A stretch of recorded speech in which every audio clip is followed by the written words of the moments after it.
할렐루야. 예, 오늘은 나는 부활이요 생명이니라는 제목의 말씀으로 은혜를 나누고자 합니다.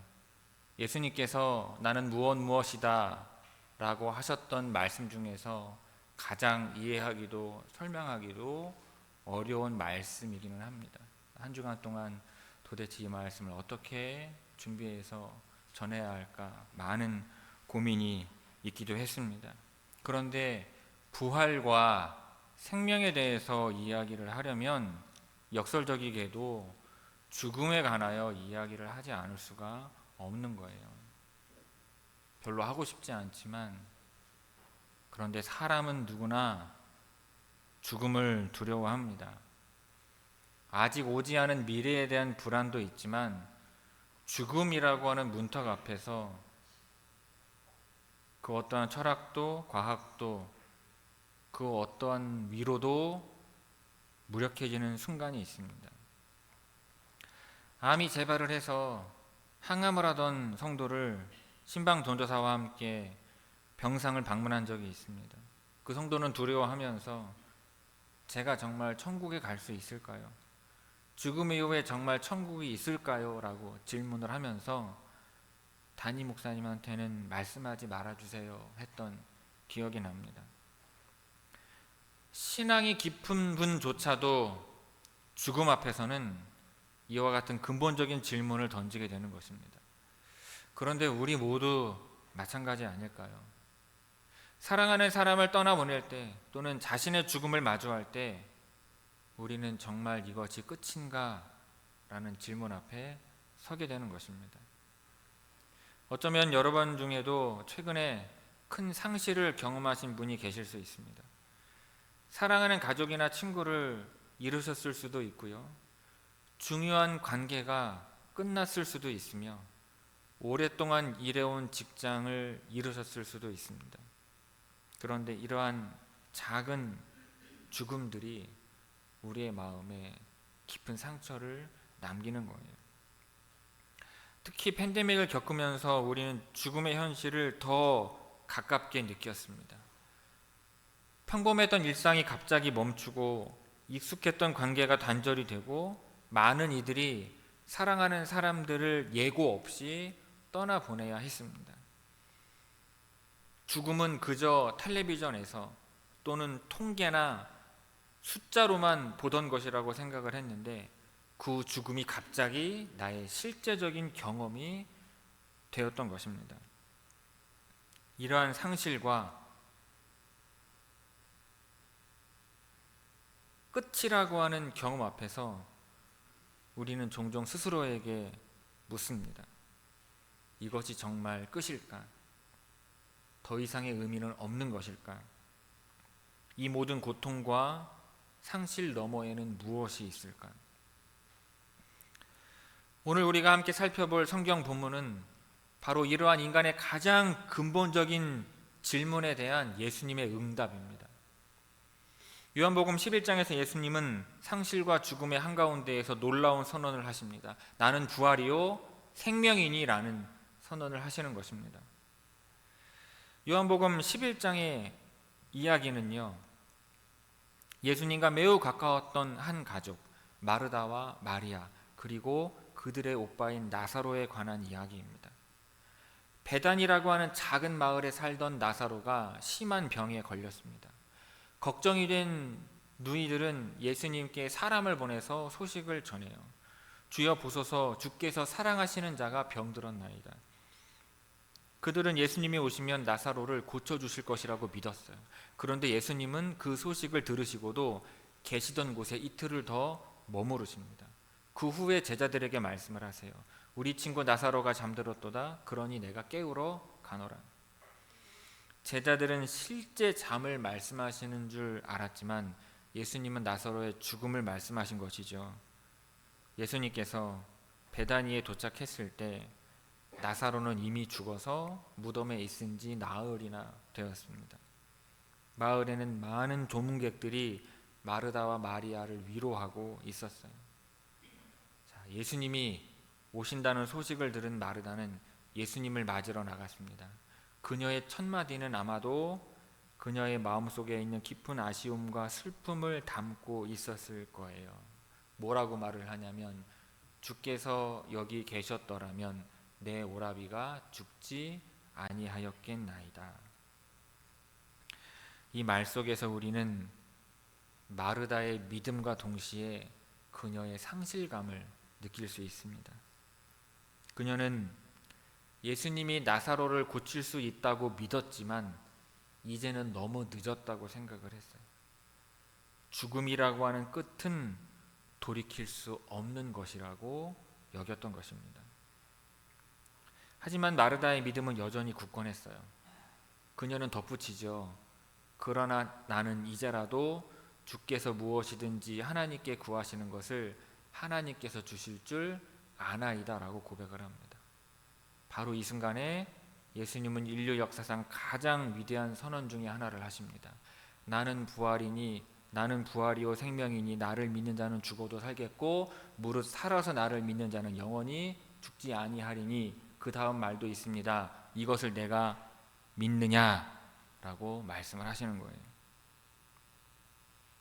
이 말씀을 상상을 해보십시오. 사랑하는 오빠를 잃고 슬픔에 잠긴 마르다 앞에서 예수님은 당신이 부활이요 생명이라고 선언하십니다.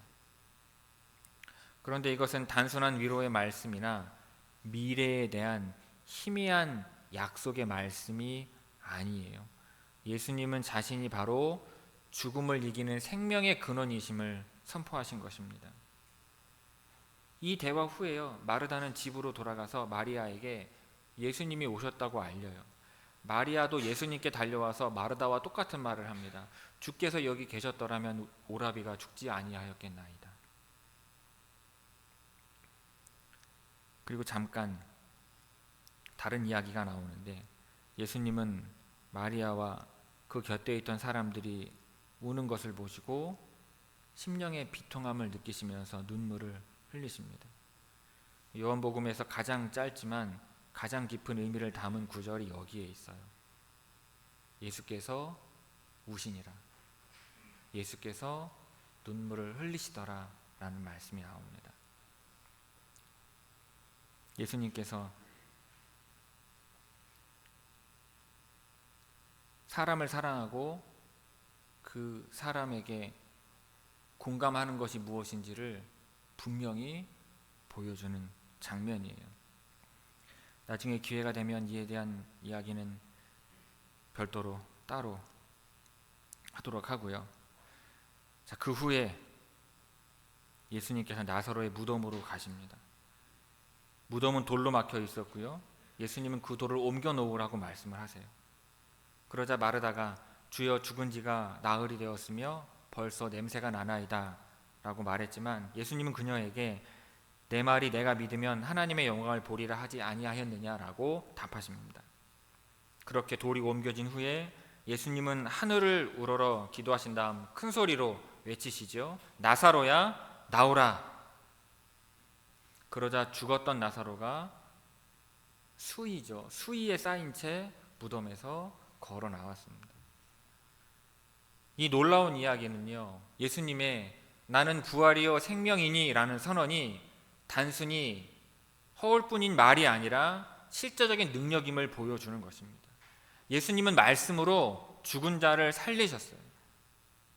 그런데 나사로의 부활은요, 예수님 자신이 장차 부활하실 것을 미리 보여주는 표적이기도 했던 것입니다. 이 이야기 속에서요, 마르다를 한번 다시 보도록 하겠습니다. 그녀는 처음에 주께서 여기 계셨더라면 이라는 가정과 함께 아쉬움을 표현을 했어요. 여러분, 이것은요, 우리가 상실의 순간에, 아픔의 순간에 자주 느끼는 감정입니다.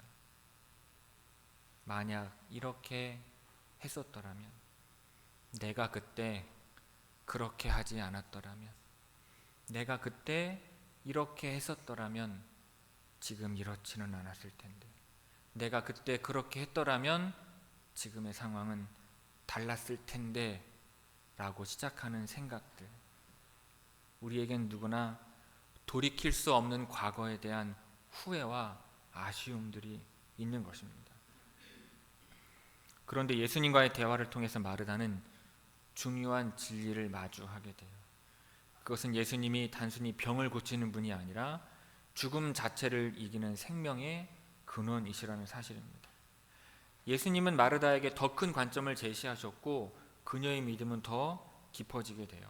마르다가요, 주는 그리스도시요 세상에 오시는 하나님의 아들이신 줄 내가 믿나이다라고 고백을 했을 때 그녀는 단순히 신앙 고백을 반복한 것이 아니라 자신의 삶의 경험 속에서 예수님의 정체성을 확고하게 분명히 깨달은 것입니다.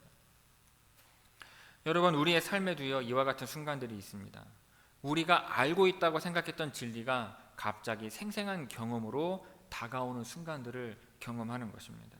내가 이전까지는 머리로만 알던 것들이 가슴으로 느껴지는 순간들이 있는 것입니다.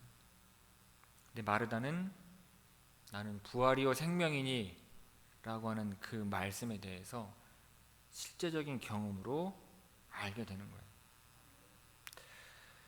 예수님의 나는 부활이요 생명이니 라는 선언은요 우리에게 세 가지의 중요한 진리를 알려드립니다. 여러 가지가 있지만 세 가지만 뽑아봤어요. 첫째로 예수님은 부활의 주관자가 아니라 부활 그 자체이시라는 것입니다. 이 말씀은 정말 놀라운 선언입니다. 당시 유대인들은요 세상 마지막 날에 사람들이 부활을 할 것이라고 믿었습니다. 그러니 부활은 먼 미래의 사건이죠. 그런데 예수님은 나는 부활이다 라고 말씀을 하셨어요.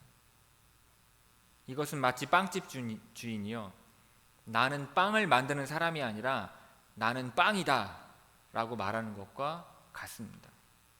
이상하죠? 무슨 의미일까요? 부활은 먼 미래에 일어날 어떠한 사건이 아니라 바로 그 예수님 자신이라는 것입니다. 즉 예수님과 관계를 맺는 순간 바로 그때 부활의 능력이 우리의 삶에 들어온다는 뜻입니다. 나사로가 죽었다가 예수님의 부르심으로 다시 살아난 사건은 이 진리를 보여주는 생생한 증거인 것입니다. 예수님이 나사로야 나오라라고 말씀을 하시자 죽은 나사로가 살아났습니다. 이것이 바로 예수님 안에 생명을 주는 능력이 있다는 증거인 것입니다. 오늘 우리가 예수님을 믿을 때에도 마찬가지입니다. 우리는 영적으로 이미 새 생명을 얻은 것입니다. 바울 사도가 에베소서에서 설명했듯이 우리는 죄로 인해 영적으로 죽어 있었지만 예수님을 믿음으로써 이미 그리스도와 함께 다시 살아나고 하늘의 자리에 앉혀진 것입니다. 둘째로 나를 믿는 자는 죽어도 살겠고 라는 말씀은 육체적인 죽음에 대한 우리의 이해를 완전히 바꾸어 준다는 것입니다. 사랑하는 사람의 장례식에 앉아 있을 때 우리는 이것이 마지막인가? 라고 질문을 합니다. 그런데 예수님은 단호하게 아니다! 라고 대답을 하시는 거예요. 죽음은 끝이 아니라 새로운 시작인 것입니다. 마치 나비가 되기 위해서 고치를 벗어나는 것과 같은 거예요. 고린도전서 15장에서 바울은 이것을 씨앗이 땅에 심겨서 죽은 후에 새로운 식물로 자라나는 과정에 비유를 했습니다. 육체적인 죽음은 더 이상 두려움의 대상이 아니라 새로운 생명으로 들어가는 관문이 되는 것입니다. 초대교회 성도들이요 박해 속에서도 담대했던 이유가 바로 여기에 있는 것입니다. 그들은 죽음이 끝이 아님을 알았기 때문입니다. 셋째로 무릇 살아서 나를 믿는 자는 영원히 죽지 아니하리니 라는 예수님의 말씀은 우리에게 주신 놀라운 약속이라는 것입니다. 이 말씀이 의미하는 것은 무엇이겠습니까? 이것은 우리가 육체적으로 절대 죽지 않는다는 뜻이 아닙니다. 우리의 몸은 언젠가 죽겠지만 예수님은 영적인 의미에서 우리가 죽지 않는다고 말씀하신 것입니다. 성경에서요 죄의 결과는 하나님과 분리되는 것입니다. 하지만 예수님을 믿는 사람들은 이미 이 영적인 죽음으로부터 자유로워졌습니다. 마치 감옥에서 풀려난 것과 같은 것입니다. 그리고 우리는 지금도 이 영생의 특징들을 경험할 수 있습니다. 사랑과 희락과 화평과 같은 성령의 열매가 바로 그와 같은 것들입니다. 이러한 열매들은요, 영원한 생명을 미리 경험하는 것과 같은 것입니다. 여러분, 영생은 단지 죽은 후에 천국에 가는 것만이 아닙니다. 영생은 예수님을 믿는 순간부터 시작되는 새로운 삶을 말합니다. 마치 씨앗이 심겨서 자라듯이 영생은 이미 우리 안에 심겨져 있고 점점 풍성해져 가는 것입니다. 결국 예수님을 믿는 우리는 이미 영원한 생명의 특성을 가지고 새로운 삶을 살아가고 있는 것입니다. 여러분, 이것은 미래의 약속만이 아니라 오늘 우리가 누릴 수 있는 현실인 것입니다. 그런데 여러분, 이와 같은 진리는요, 우리의 삶에서 이것이 마지막인가? 라고 여겨지는 순간들을 새로운 시각으로 바라보게 합니다. 관계가 끝났다거나, 직장에서 실패를 했다거나, 건강이 악화됐다거나, 나의 꿈이 좌절됐다거나, 근데 이러한 경험들이요, 더 이상 끝이 아니라 새로운 시작이 될 수 있다는 것입니다. 코로나19 팬데믹 동안 많은 교회들이요, 예배당에 모이지 못하는 상황을 겪었습니다. 처음에는 이것이 교회의 마지막처럼 느껴졌을지 모릅니다. 그러나 많은 교회들이요, 이 끝의 경험을 통해서 새로운 방식으로 연결이 되었고 더 깊은 믿음의 차원을 발견을 했습니다. 마치 죽음에서 부활로 나아가는 경험과 같았던 것입니다. 경제적인 어려움으로 사업을 접어야 했던 한 그리스도인은 간증 방송에 나와서 이렇게 말을 했습니다. 20년 동안 일궈온 사업이 하루아침에 무너졌습니다. 처음에는 모든 것이 끝난 것 같았어요. 하지만 그 경험을 통해서 저는 제 정체성이 사업이나 성공에 있지 않고 하나님과의 관계에 있다는 것을 깨달았습니다. 그래서 지금은 오히려 감사합니다. 그 끝이 저에게 새로운 시작을 가져다 주었기 때문입니다. 라고 고백을 하는 것입니다. 여러분, 이것이 바로 예수님이 말씀하신 부활의 능력입니다. 이 능력은 단지 죽음 이후의 일이 아니라 지금 우리의 삶 속에서도 경험할 수 있는 것입니다. 우리가 경험하는 모든 이제 끝났구나 라고 여겨지는 순간들 속에서 예수님은 새로운 시작을 만들어내시는 것입니다.